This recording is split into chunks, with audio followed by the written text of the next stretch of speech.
O Corinthians estava negociando com alguns jogadores modestos no mercado da bola. Eu vou falar modesto porque não é nenhuma estrela. Matheus Magalhães, o goleiro, chegou a ganhar força no Corinthians, está no Ajax, mas pertence ao Braga de Portugal, está há 11 anos na Europa.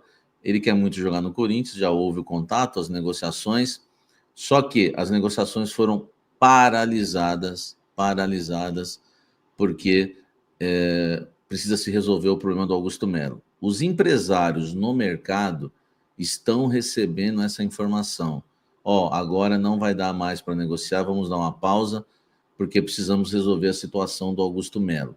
Então, por isso que eu falei que eu ia trazer essa informação em cima da frase, né, que o Corinthians vai continuar sangrando desse jeito. E tem outra coisa, tem um jogador, que eu vou trazer o nome aqui também, que é um novo nome para a gente trazer até com exclusividade aqui para o nosso público, é o João Marcelo, atacante do Atlético Mineiro. O Corinthians estava conversando para tentar contratar o jogador por empréstimo. O Corinthians, que tentou contratar o João Marcelo junto ao Guarani, demorou, o Atlético Mineiro foi lá, contratou, e agora o Corinthians vai tentar um empréstimo com o Atlético Mineiro de um jogador modesto também. Fez um bom Campeonato Paulista, fez uma boa Copa São Paulo, mas ele era um jogador até barato, mas o Corinthians perdeu para o Atlético Mineiro. Só que no Atlético Mineiro ele fez 7 jogos, nenhum como titular. O Corinthians voltou a ter interesse nele e queria por empréstimo. Negociação também paralisada, tá? Então são 2 jogadores modestos, mas com as negociações paralisadas por conta disso que a Lívia falou. E se o Augusto arrastar mais ainda, vai chegar na janela, vai ocorrer essa insegurança do mercado, dos empresários, dos atletas. Eu vou para lá, mas a situação lá está isso, está aquilo, e o Corinthians vai continuar sofrendo, né, Lívia? Pelo jeito, isso deve acontecer.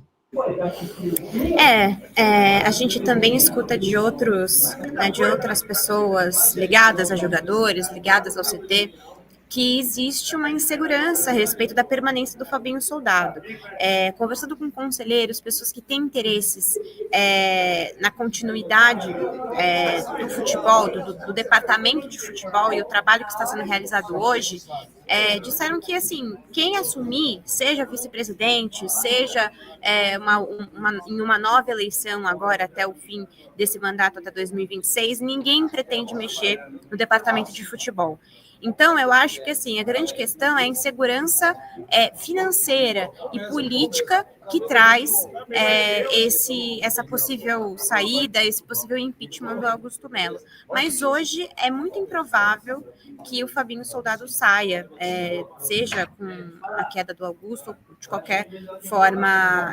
O trabalho dele é muito bem avaliado por todo mundo dentro do Corinthians. Isso também pelo Conselho. Desculpa a saída rápida, gente, o cachorro queria sair. A Lívia tem direito com os gatos dela. Eu falei, então eu também vou abrir a porta do meu cachorro. Com certeza, tem direito total. Olívia, mais alguma... A gente, né, tratou esse assunto no mercado da bola, quando está travado. O Corinthians quer um goleiro reserva, quer um zagueiro, quer um atacante de beirada. Enfim, eu trouxe 2 nomes aí para vocês, mas que a gente tem que ser sincero, não iludir o torcedor. Isso foi avisado já nos bastidores ali para dar uma segurada, para resolver os problemas do Augusto. Né? Olívia, tirando o mercado da bola, o que a gente pode falar mais dessa coletiva para a gente encerrar o assunto coletiva? Lembro que o que teve de mais importante, aquilo que o torcedor não pôde saber, porque, né, tiveram que... Essa parte aqui, o caso vai de bet, por exemplo, não vai poder falar.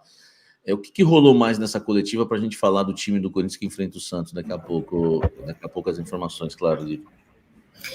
Eu acho que o resumo é esse, Samir. Além da apresentação dos diretores que vocês já citaram aí na abertura da live, foi muito mais essa questão política, né, do Augusto se autoafirmar, para falar o que ele fez durante essa gestão. Teve, né, a célebre frase aí do trouxe 1 bilhão em patrocínios sozinho.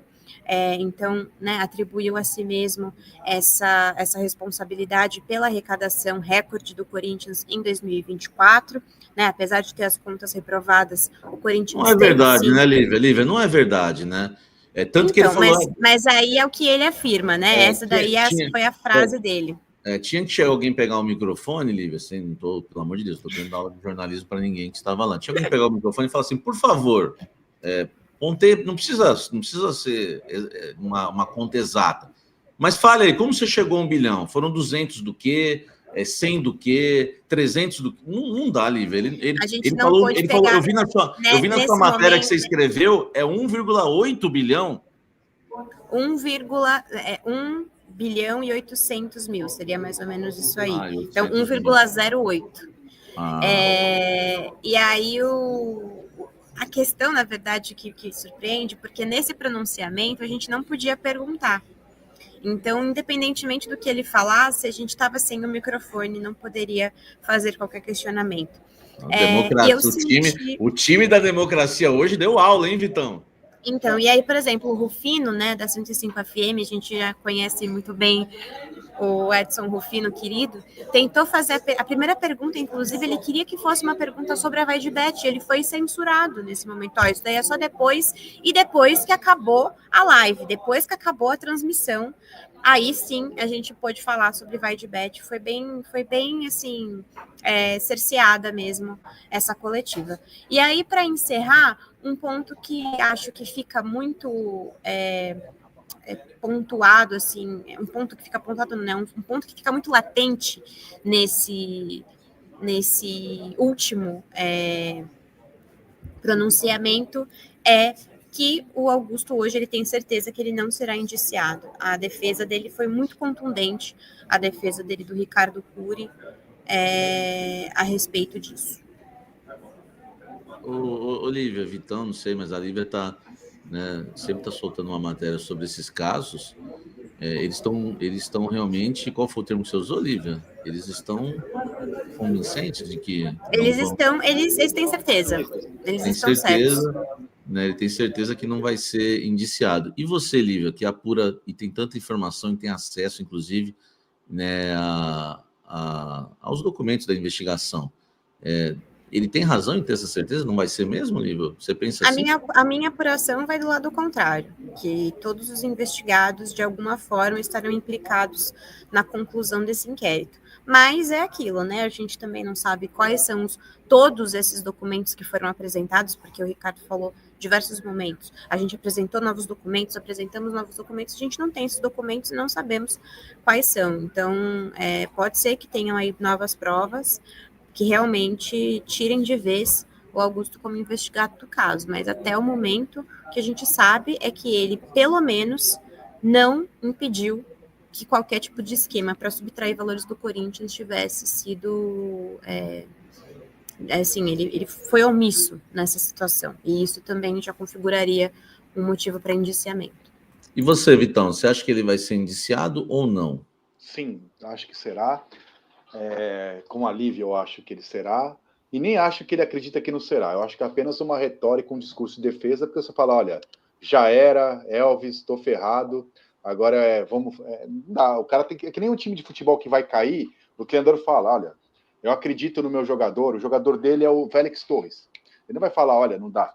Ele fala que acredita, tal, que é o Domingos da Gui. Então, eu não sou advogado, mas se eu fosse, eu diria que eu acredito.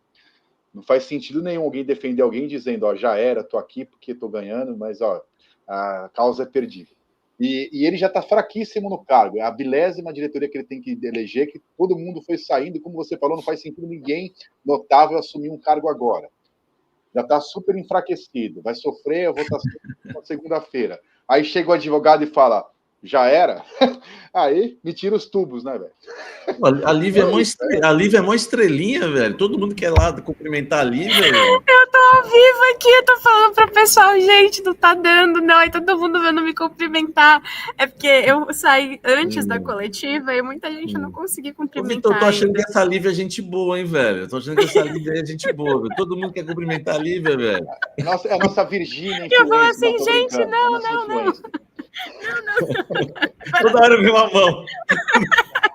Parece a família Adams, né? Daqui a pouco veio uma mãozinha ali. Gente, vamos aproveitar o momento de descontração para falar de futebol agora. É bola, né? Bola e campo, campo e bola. O Corinthians joga contra o Santos, pô, um baita de um clássico. Aliás, para o Santista é o maior clássico para eles, né? O corintiano, claro, para o corintiano também é um clássico, só não é o maior clássico. temos domingo, né? Neoquímica Arena, Corinthians e Santos. Eu recebi uma informação, Lívia, que o Memphis quer jogar, mas não é ele que manda, né? Ele pediu para jogar. Eu quero jogar. Essa é uma informação. Não é Essa é uma informação exclusiva. Agora eu fiquei na dúvida. Agora essa informação eu não tenho. Não é ele que manda? Agora eu fiquei na dúvida. As máquinas, como diria na minha época, né? Não é essa informação que da live. Esse Vitão é um canalha. Enfim, ele quer jogar, está se recuperando de um entorse no tornozelo direito. Como ele está fazendo de tudo para jogar, ele está fazendo de tudo para estar em campo no domingo, o Corinthians vai estender a recuperação até amanhã ainda para chegar a uma conclusão se ele vai estar em campo no próximo domingo da Neoquímica Arena. E o Ranieri já é um caso mais simples, deve estar em campo. É isso que você tem também? Tem mais alguma informação sobre o time que joga domingo, Olivia? É isso aí mesmo. E a expectativa, de fato, é que o Memphis esteja disponível. Pode ser que não seja titular por conta, né, das dores, porque uma torção, a gente sabe que, né, por mais que não seja nada grave, pode acabar virando algo ligamentar. Então, essa é a preocupação do departamento médico, do departamento de fisioterapia. E aí, por conta disso, também foi poupado da viagem, ficou fazendo trabalhos específicos para essa torção.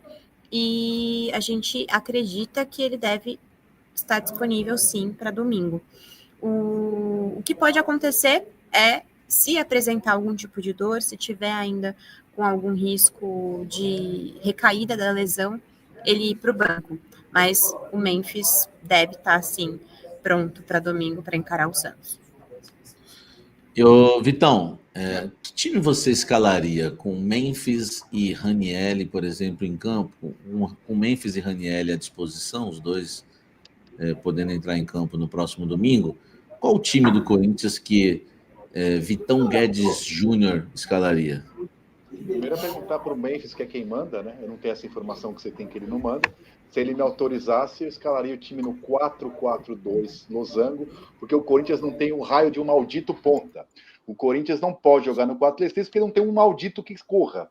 Então é isso. Então tem que jogar no 4-4-2, que Memphis e Roberto jogam muito melhores como dupla do que como atacantes. E como são os dois melhores do time, eu penso nos melhores, não nos piores. Então põe os dois para jogar. 4-4-2, uma coisa que o Dorival conseguiu fazer por enquanto é semi-ressuscitar o Maicon, né? Ele saiu do necrotério para UTI, parece que está voltando à vida, e é bom jogador. Então o Maicon jogaria para mim na cabeça de área. Não tem a ponta do losango. Eu, ao contrário do Júnior, não acho que o Bidon é um grande meia, para mim não é um volante, mas então jogaria para mim Bidon, Carrilho, Maicon e Ranieri.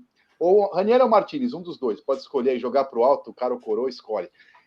Yuri Roberto, 4-4-2. E o Mateuzinho, que eu acho fraco, critico sempre. Eu vejo o Léo Maná jogar e falo, é o Zé Maria? É o Idário? Porque, olha, o Léo Maná não dá. Então é isso. Seria esse o meu time. Cornetei um pouquinho, mas esse seria o meu time. Não sei se a repórter Lívia e o comentarista Samir iam entrar no ar. Esse técnico é burro, não pode jogar assim, mas esse seria o meu. Não, a gente gosta de criticar, né? A gente gosta de que eu disse o professor, o professor falava nas coletivas que eu participava com ele, você só gosta de criticar, tá, Olivia? Eu sou totalmente favorável a essa escalação. Não, gente, ontem, né, eu tava fazendo o jogo de ontem, e, cara, aquilo ali não dá, sem condição nenhuma, o trio de ataque que não consegue imprimir a velocidade necessária. Você tem o Hector Hernandes lá na frente sem qualquer tipo de mobilidade, fica esperando a bola não chega. Então, assim, eu realmente não sou favorável a trio de ataque no Corinthians hoje, com o elenco que tem e sem ter um ponta de velocidade. Não rola. O Corinthians realmente... Assim, o 4-1-4-1, para mim, é o grande erro do Dorival Júnior no comando do Corinthians. O Dorival ontem, por exemplo... Que jogador para isso, né, Samir? Não tem, exatamente. Não é a característica do elenco do Corinthians, e isso a gente já viu com o Antônio Oliveira. O Mano tentou no início, mas tudo bem que era praticamente outro time. A gente viu com o Ramon. O Ramon também tentou no começo. Só que, por mais que a gente criticou o Ramon, ele partiu... O maior acerto do Ramon foi o losango. E o maior erro do Dorival é o 4-1-4-1. Tanto que o Corinthians jogou com o Dorival com dois esquemas somente até hoje. o 4-1-4-1 e o 4-4-2 com 2 linhas de 4, porque quando joga o Memphis e o Yuri, ele não faz o 4-1-4-1, porque ele teria que colocar o Memphis aberto na esquerda. Aí o Memphis não tem essa pegada para marcar lateral, né? E aí, quando não tem a dupla de ataque, ele faz o 4-1-4-1. Então, acho que são 5 jogos do Dorival, Lívia, é isso? 5 jogos do Dorival, ele jogou 2 vezes no 4-4-2 com 2 linhas de 4 e 3 vezes no 4-1-4-1. Uma das vezes em que ele jogou no 4-4-2, 2 linhas de 4, foi contra o Inter, que foi a boa apresentação, por exemplo. A melhor apresentação em termos técnicos. Tudo bem, sofreu no início e tal, mas a equipe no todo foi muito melhor.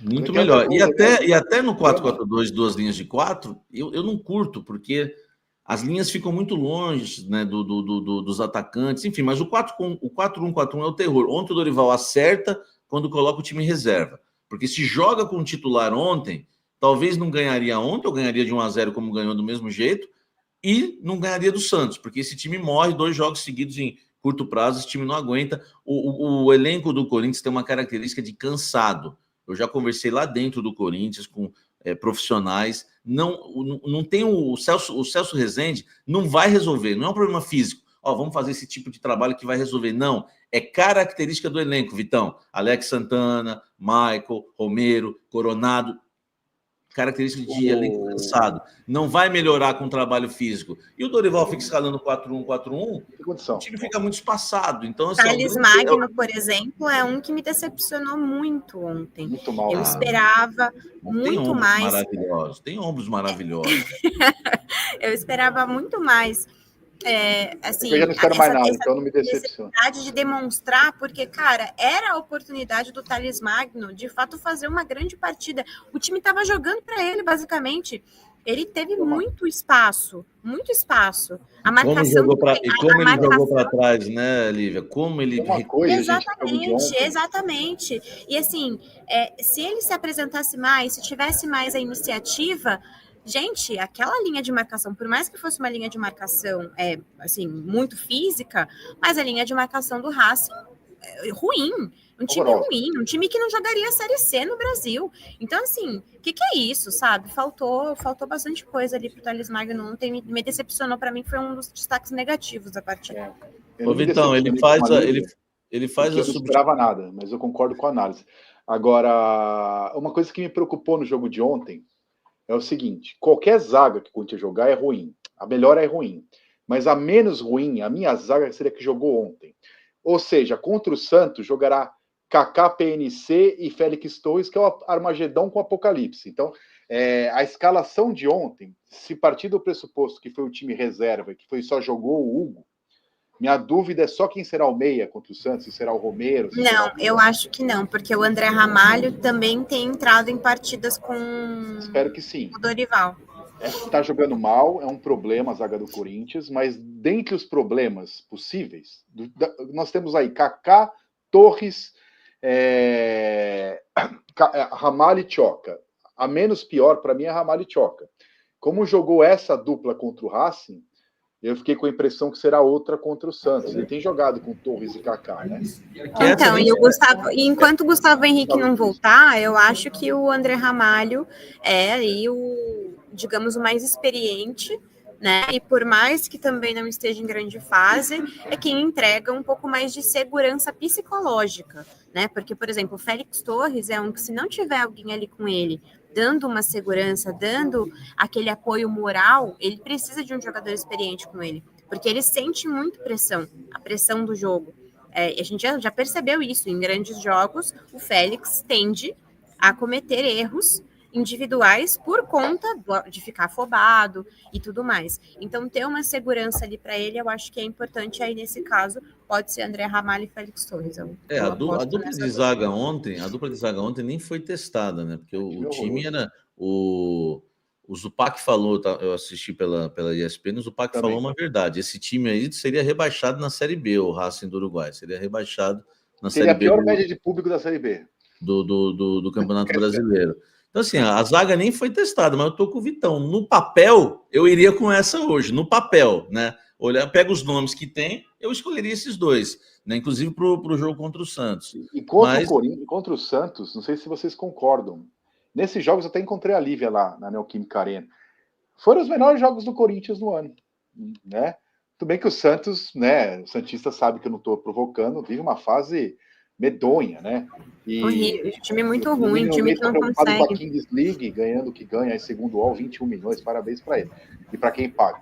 Mas, assim, o time do Santos é horroroso, vive uma fase horrorosa. Não estou falando do Santos instituição, estou falando do time atual, tá? Que fique claro esse recorte. Time muito limitado. O Corinthians sofreu para ganhar do Sport, ganhou na Bacia das Almas. Esse é o jogo que tem que ganhar também, porque não tem mais clássico em São Paulo. São Paulo, com essa aberração de torcida única, clássico é 45 mil pessoas para um lado contra o time fraco, né? Então acabou aquelas duas torcidas, que sempre foi o que faz o clássico ir para qualquer lado e tal. Então o Corinthians tem a obrigação de vencer esse jogo. E acho que o Augusto Melo sabe que a questão política, policial é uma, mas que o futebol também entra nessa equação aí, né? Porque a parte da torcida que ainda está com ele é porque ganhou o Paulista, que ganhou uns jogos aí. Então tem que ganhar o jogo, né? É um jogo que o Corinthians não vai ser campeão brasileiro, mas tem que ganhar do Santos, até para ficar ali um pouco para cima, não disputar esse campeonato, aproveitar, porque talvez no retorno o Santos já esteja em outro momento, o jogo vai ser na Vila Belmiro. Então é um jogo para ganhar, e até porque o Corinthians não ganha de ninguém fora de casa, até porque o Racing é ninguém, né? Então o Corinthians não ganha de ninguém fora de casa, tem que ganhar do Santos. Eu acho que esse jogo é inegociável. Naquela hora de fazer conta, esse jogo, não estou dizendo historicamente, pelo amor de Deus, o Santos, mas esse Santos atual, nesse cenário que chega com Kleber Xavier, que não tem aquele discurso empolado, né? Aquele Tite 1.2, não dá para perder. Né? Realmente, o Corinthians é dá, né? Sempre dá, mas não deve, né?